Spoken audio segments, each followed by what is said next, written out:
Hi అండి, welcome to home style. అందరూ ఎలా ఉన్నారు? అందరూ బాగుండాలి, అందులో మనం ఉండాలి. ఇంక ఇవాళ శుక్రవారం వ్లాగ్ అయితే షేర్ చేస్తున్నానండి. పూజ అయితే ఇలా చేసుకున్నాను. అలాగే ఇవాళ తిరుమంగయ్య ఆళ్వారు తిరునక్షత్రం కూడాను. ఇంక ఇవాళ వ్లాగ్లో పొంగల్ అది ఎలా తయారు చేసుకోవాలో చూపిస్తాను. ఇంకా పూజ అయితే చేసేసుకున్నాను ఇప్పుడు. హాయ్ అండి, వెల్కమ్ టు హోమ్ స్టైల్. అందరూ ఎలా ఉన్నారు? అందరూ బాగుండాలి, అందులో మనం ఉండాలి. ఇంకా మార్నింగ్ బ్రేక్ఫాస్ట్ అనగానే చాలా సులువుగా ఉన్నవి లంచ్ బాక్స్ రెసిపీస్ అయినా సరే చాలా సులువుగా ఉన్నవి మనం చేసుకుంటూ ఉంటాము. అందులో ఒక రకమేనండి ఈ పొంగల్లో మామూలుగా మనం చట్నీతో అయినా సరే, నార్మల్గా తిన్నా సరే, ఏదైనా ఆవకాయ ఊటతో తిన్నా సరే చాలా సూపర్గా ఉంటుంది కదండి. అలాంటి పొంగల్ని ఇప్పుడు మనం ఎంత సింపుల్గా తయారు చేసుకోవాలి అన్నది ఈ వ్లాగ్లో షేర్ చేస్తాను. అలాగే మార్నింగ్ రొటీన్ అనేసరికి వంట అన్నీ కూడా ఇంకా అయిపోయాయండి. భోజనాలు అయితే అయిపోయి ఇంకా కోవిల్కి వెళ్ళి వచ్చేసాను. ఇప్పుడు ఇంకా పొంగలి మనం ఈజీగా సింపుల్గా ఇలాంటి ప్రెషర్ ప్యాన్లో అయినా సరే 10 నిమిషాల్లో మనం చేసుకునేదగింది. అలాగే ముద్ద పొంగలి అంటాము. ఇప్పుడైతే 1 కప్ రైస్ అయితే తీసుకున్నాను. దాన్ని ఎలా మనం ఈజీగా ప్రిపేర్ చేసుకోవచ్చు అండ్ టేస్టీగా ప్రిపేర్ చేసుకోవచ్చు అన్నది కూడా నా స్టైల్లో నేను చేసుకుంటున్నది ఇందులో షేర్ చేస్తున్నానండి. ఇప్పుడు ఇందులో బియ్యంలో అన్నీ శుభ్రంగా మనం కడిగేసుకొని మామూలుగా రాళ్ళవి ఏం లేకుండా చూసుకునేటట్టు చేసుకున్నాక 1 కప్ బియ్యానికి 1/2 కప్ పెసరపప్పు అయితే ఇలా తీసుకుంటున్నాను. ఈ పెసరపప్పు నార్మల్గా ఏగించుకునైనా తీసుకోవచ్చు, లేకపోతే డైరెక్ట్గా ఇలాగైనా కలిపేసుకోవచ్చు. ఇంకా రెండు అయితే ఇలా మిక్స్ చేసేసుకుంటున్నాను. ఇప్పుడు దీన్ని శుభ్రంగా 2 వాష్ చేసుకోవాలి. ఇందాక అన్నాను కదా, రాళ్ళవి ఏవి లేకుండా అవి ఇవి 2 కూడా కలిపేసి ఇలా వాష్ చేసుకొని ఒక 2 సార్లు అయితే వాష్ చేసుకొని నేనైతే 1.5 కప్పుకి నేను ఒక 5 గ్లాసులు అయితే వాటర్ వేస్తున్నాను. ఎందుకంటే నార్మల్గా మనం 1 కప్పుకి 2 వేసుకుంటే 1.5 కప్పుకి 3 వేసుకుంటాం కదా. అలా కాకుండా ఇంకో 2 కప్పులు ఎక్స్ట్రా వేసుకుంటే మనకి ముద్ద పొంగలి అన్నాను కదా, దానికోసం ఇంకా ముద్దగా వస్తుందండి. అది చాలా బాగుంటుంది కూడాను. ఇది నార్మల్గా మీరు విజిల్కైనా పెట్టచ్చు, తర్వాత లేకపోతే 20 నిమిషాలు లేకపోతే అరగంట అలా టైం చూసుకునైనా ఉడకపెట్టేసుకోవచ్చు. ముందైతే పెద్ద మంట పెట్టుకుని మనకి ఆవిరి వస్తున్నప్పుడు చిన్న మంట చేసుకుంటే సరిపోతుంది. ఈ ఉడకపెట్టుకోవడం టెక్నిక్ మనకు తెలిస్తే పొంగలైనా సరే మిగతావి ఏదైనా సరే ఈజీగా మనకి అయిపోతూ ఉంటాయండి. అలాగే మనకి నచ్చినట్టు పొడి పొడిలాడుతూ అయినా సరే మనకు వస్తూ ఉంటుంది. ఇంకా నేనైతే ఇప్పుడు మామూలుగా విజిల్ పెట్టాను కదా, ఇలా 2-3 విజిల్స్ అయినా సరే మనం ఉంచేసుకోవచ్చు. నార్మల్గా పెద్ద మంట చిన్న మంట పెట్టైనా సరే ఉంచుకోవచ్చు. ఎక్కువ కూడా నేను అన్నం విజిల్స్ లేకుండానే చేస్తూ ఉంటాను. కాకపోతే తొందరగా పొద్దున్న వెళ్ళిపోవాలన్నా సరే, అప్పటికప్పుడు మనకు అయిపోవాలన్నా సరే ఇలా విజిల్స్ కూడా పెట్టేసుకోవచ్చు. ఇంకా చూసారు కదా, మొత్తం ఇలా ఉడికిపోయిన అన్నం ఇలా ఉంది కదా, కొంచెం జారుగానే ఉంది చూసారు కదా. ఇది నార్మల్గా విజిల్ లేకుండా చూసుకున్నా సరే మనకి ఈ మాత్రం జారు ఉండగా తీసేసుకున్నా కూడా సరిపోతుందండి. ఇప్పుడు చూసారు కదా, అన్నం బాగా ఒక 90% అయితే ఉడికిపోయింది. ఇందులో తాలింపు వేసుకోవడానికి ఇప్పుడైతే చిన్న ఇదైతే పెట్టుకున్నాను. ఈ గరిట్లో మనం 2-3 స్పూన్లు వేసేసుకుంటే నెయ్యి ఎక్కువే పడుతుందండి. నెయ్యి వేసుకుంటేనే టేస్ట్ బాగుంటుంది. ఈ నేతిలో తాలింపులో మనం వేయవలసిన సామాన్లే దీనికి ఇంపార్టెంట్. ఇప్పుడు కొంచెం నెయ్యి ఇలాగా మరిగిపోయేటట్టు ఇలా ఒక 2 నిమిషాలు ఉంచేసుకున్నాక మొత్తం నెయ్యి అంతా మనకి వేడెక్కుతుంది, కరిగిపోతుంది కదా. అలాంటప్పుడు ఒక చిన్న పావు చెంచా స్పూన్తో ఒక 2 స్పూన్లు జీలకర్ర వేసుకుంటున్నాను. దీనికి ఇంతకు ముందులాగా మనం ఒకేసారి ఉడకపెట్టేసుకోవచ్చు. జీలకర్ర మిరియాలు వేసుకుని ఉడకపెట్టేసుకోవచ్చు, లేదు అంటే ఇప్పుడు కూడా వేసుకోవచ్చు. ఇందాక నేను ఉప్పు వేసుకుని అన్నం ఉడకపెట్టేసుకున్నానండి. మీకు కావాలంటే తర్వాత ఎక్కువ తక్కువ చూసి వేసుకోవచ్చు. ఇందులో 1 స్పూన్ మిరియాలు వేసుకుంటున్నాను. ఇప్పుడు ఈ మిరియాలు జీలకర్ర చిటపట్లాడనివ్వాలంటే మన వేడి దీంట్లో ఇలా మనం చిటపట్లాడనిచ్చేసాక ఇందులో మనకి ఇంపార్టెంట్ అన్నాను కదా, మనకి కొంచెం ఇందులో ఎక్కువ నెయ్యి అయినా సరే, ఇంగువైనా సరే, జీడిపప్పు అయినా సరే మస్ట్ అండి, అప్పుడే బాగుంటుంది. ఇంకొంచెం ఇంగువ అయితే వేసుకున్నాను. ఇప్పుడు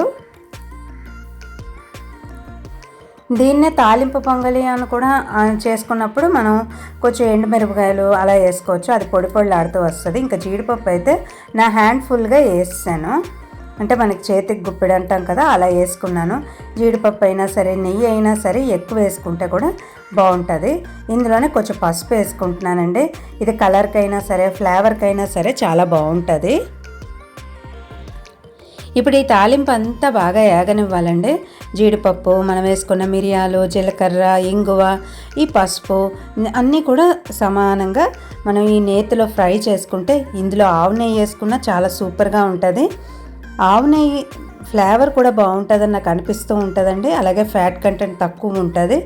ఇలా మామూలుగా ఏ నెయ్యి ఉన్నా అవైలబుల్గా ఉన్నా సరే మనం ఇందులో వేసేసుకోవచ్చు. నెయ్యి ఎక్కువ వేసుకుంటే టేస్ట్ బాగుంటుంది. తాలింపు అది కూడా నేతిలో వేపుకుంటేనే బాగుంటుంది. ఆల్రెడీ కరివేపాకు అన్నీ కూడా నేను కడిగి పెట్టేసుకున్నాను. కొత్తిమీర కూడా ఇందులో వేసుకుందాం అనుకుంటున్నానండి. అది కూడా కడిగి పెట్టేసుకున్నాను. నార్మల్ చట్నీతో అయినా సరే, లేకపోతే అప్పటికప్పుడు లంచ్ బాక్స్ మనం అలా పెట్టి ఇవ్వడానికైనా సరే, ఇది ఉట్టిదైనా సరే బాగుంటుందండి. పొంగల్కి మనకి సైడ్ డిష్ ఏది అక్కర్లేకుండా 10 మినిట్స్లో రెడీ అయ్యే ఏది డిష్ అంటే మనకి లంచ్ బాక్స్ రెసిపీ అనేసరికి పొంగలి ట్రెడిషనల్ రెసిపీ అని కూడా చెప్పచ్చు. అలాగే మనకి ఎథనిక్ అంటారు కదా, పాతకాల రుచుల్లో పొంగలి మించింది లేదు అనుకుంటాము. అలాగే పొంగలి, పులిహార, దద్దోజనం ఇవన్నీ కూడాను మనకు పాతకాలం నుంచి వస్తున్నాయని అనిపిస్తూ ఉంటుంది. ఇందులో ఏది చేసుకున్నా సరే ఈజీ మెథడ్గా ఉంటుంది. అలాగే మనకు అణువుగా ఉంటుంది. 10 నిమిషాల్లో మనం చేసుకోదగిందిలాగా ఉంటుంది. అందరికి కూడా టేస్ట్ నచ్చుతారు అని అనిపిస్తూ ఉంటుంది. ఇంకా నేనైతే కొంచెం ఫ్లేవర్ కోసం కొత్తిమీర, కరివేపాకు ఇలా తుంచుకుని వేసుకుంటున్నాను. అది ఏగవలసిన అవసరం లేదండి. ఈ వేడి దాంట్లో మనం వేస్తేనే అదే సరిపోతుంది. ఆ ఫ్లేవరే దీనికి సరిపోతుంది. ఆ నేతిలో మనం వేసుకుని దీన్ని షిఫ్ట్ చేసేసుకొని మొత్తం ఇందులో మనం వేసేసుకోవాలి ఈ పొంగల్లో. ఇప్పుడు చూసారు కదా, మొత్తం మనం ఈ పొంగలంతా మనం ఇలా కలిసేటట్టు, పొంగల్లో మొత్తం తాలింపు కలిసేటట్టు మొత్తం మనం ఇలాగా స్ప్రెడ్ చేసేసుకోవాలి. అడుగున పైన అంతా కూడా కలుపుకుంటూ ఇలా చేసుకోవాలి. అప్పుడేనండి ఫ్లేవర్ బాగుంటుంది. ఆల్రెడీ నేను 1 కప్పుకి 1 స్పూను ఉప్పు అయితే వేసేసుకున్నాను. ఎందుకంటే మనం ఉడకపెట్టేటప్పుడే ఉప్పు వేసుకుంటేనే కలుస్తుంది. ఈ టైంలో మనం ఉప్పు వేసినా ఏదేసినా కూడా అంత కలవదు. ఈ టైంలో కావాలంటే తక్కువ ఎక్కువ చూసి కలుపుకోవచ్చేమో కానండి, అచ్చంగా ఇప్పుడే వేస్తే అంత సరిగ్గా మనకి కలిసినట్టు అనిపించదు. ఇప్పుడైతే నేను ముందే వేసుకొని ఉడకపెట్టుకున్నాను కాబట్టి ఈ కన్సిస్టెన్సీతో మనకి కొలతలు తెలిస్తే మనకి ముద్ద పొంగలి అంటే మనకి చాలా టేస్ట్ బాగుంటుందండి. ముద్దగా ఉంటేనే దాని టేస్ట్ బాగుంటుంది. ఇదే మనకి ఉడకపోయినా పొడి పొళ్ళాడినా సరే అంత టేస్ట్ బాగోదు. ఇప్పుడు చూసారు కదా, ఇది మొత్తం కూడాను తాలింపు అంతా దీనికి కలిసేటట్టు ఇలా మనం పసుపు వేసుకొని కలుపుకోవడం వలన దీనికి వచ్చే ఫ్లేవరు, టేస్ట్, తర్వాత కలర్ కూడా మనకి ఎన్హాన్స్ చేసినట్టు ఉంటుందండి. మామూలుగా కన్నా మనం ఇలా చేసుకుంటే మనకి ఇప్పుడు చూసారు కదా, ఆ పసుపు కూడా మనకి ప్రతి వంటల్లో మనం వాడుతూ ఉంటాము. అలాగే ఇలా పొంగల్ చేసినప్పుడు కూడా ఇలా వాడితే కలరు, ఫ్లేవరు బాగుంటుంది. లాస్ట్ ఫైనల్ టచ్ అయితే నేను 1 స్పూన్ నెయ్యి వేసుకుని ఇలాగ కలిపేసుకుంటున్నాను.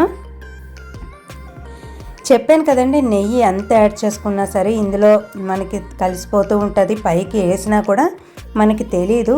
అది ఎంత ఉంటే అంత అబ్జర్వ్ చేసేస్తుందని అనిపిస్తూ ఉంటుందండి. ఎంత వేసినా మనకి తక్కువలాగే ఉంటుంది. మళ్ళీ మనం తినేటప్పుడు ప్రతి ప్లేట్లోనూ వేసుకుంటేనే సరిపోద్ది. ఎందుకంటే మొత్తం మీద మనం ఎంత నెయ్యి వేసినా కూడా అది అబ్జర్వ్ అయిపోతుందని అనిపిస్తూ ఉంటుంది. ప్రతి ప్లేట్లో మనం తీసుకుంటున్న క్వాంటిటీకి తగ్గట్టు 1 స్పూన్ పైన వేసుకుంటే అప్పుడు మనకి వేసుకున్నట్టు ఉంటుంది, పైన కలవకుండా కూడా ఉంటుంది కదండి. మరి మీరేమంటారు అన్నది తప్పకుండా డెఫినెట్గా షేర్ చేసుకోండి. ఇంక ఇవాళైతే కోవిల్లో పూజలు అవి అయ్యాయండి. అష్టలక్ష్మి పూజ అయింది, అలాగే సహస్రం కూడా చేశారు. ఇంకా కోవిల్ నుంచి రాగానే అయితే ఇది ఈజీగా అయిపోద్ది అనే ఉద్దేశంతో ఇంకా ఇది చేసానండి. నిజంగానే 10 మినిట్స్లో నాకైతే రెడీ అయిపోయింది. ఇది వేడివేడిగా సర్వ్ చేసుకుంటే చాలా సూపర్గా ఉంటుంది. అప్పటికప్పుడు మనం వేడిగా చేసుకుని మనం ఏ డిష్ అంటే సైడ్ డిష్ లేకపోయినా సరే ఇది సూపర్గా ఉన్న రకం అయితే ఈరోజు మీకు షేర్ చేశాను. అలాగే నా పని కూడా అయిపోయిందండి తొందరగాను. చెప్పాను కదండి, మనం ఏ ప్లేట్కి ఆ ప్లేటు పైన అయితే నెయ్యి వేసుకుని ఇలా మనం తీసుకుంటే మనకి తిన్నట్టు ఉంటుంది, నెయ్యి ఫ్లేవర్ కూడా మనకు అందినట్టు ఉంటుంది. చాలా సూపర్గా ఉందని అనిపించిందండి. మరి మీకేమనిపించింది అన్నది కూడా డెఫినెట్గా షేర్ చేసుకోండి. అండ్ ఈ పొంగల్ కనుక చేయడం అయినా సరే, ఈ రెసిపీ చాలా సులువని మీకు అనిపించినా సరే ఒక లైక్ ఇవ్వడం మర్చిపోకండి. మీ అభిప్రాయం ఏదైనా ఉంటే తప్పకుండా కమెంట్ సెక్షన్లో షేర్ చేసుకోవడం మర్చిపోకండి. నిజంగా సూపర్గా ఉందండి. డెఫినెట్గా ట్రై చేసుకోండి మీరు కూడాను. ఎలా వచ్చింది అన్నది కూడా నాతో షేర్ చేసుకోవడం మర్చిపోకండి. అండ్ ఇవాల్టి రెసిపీ అయితే నాకు చాలా సులువుగా అయిపోయింది అనిపించింది. ఏ పిండి లేకపోయినా సరే, ఏదైనా మనకి టిఫిన్ కుదరకపోయినా సరే ఈ రెసిపీ చాలా బాగుంటుంది. ఇలా టేస్ట్ కూడా నెక్స్ట్ లెవెల్ అండి నిజంగా కూడాను. మనం మిరియాలు జీలకర్ర సమానంగా ఇలా జీడిపప్పు వేసుకుంటే నిజంగా సూపర్గా ఉంటుంది. అలాగే ప్రతి ఇంట్లోనూ కూడా పొంగల్ లేకుండా అవ్వదు కదండి. ఇంకో మంచి వీడియోతో మీ ముందుకు వస్తాను. Thank you for watching. ఇవాళకి ఇదేనండి వీడియో కదా, అంతేనండి. నచ్చితే లైక్ చేయండి, షేర్ చేయండి, కామెంట్ చేయండి, సబ్స్క్రైబ్ చేయడం మర్చిపోకండి. Thank you for watching.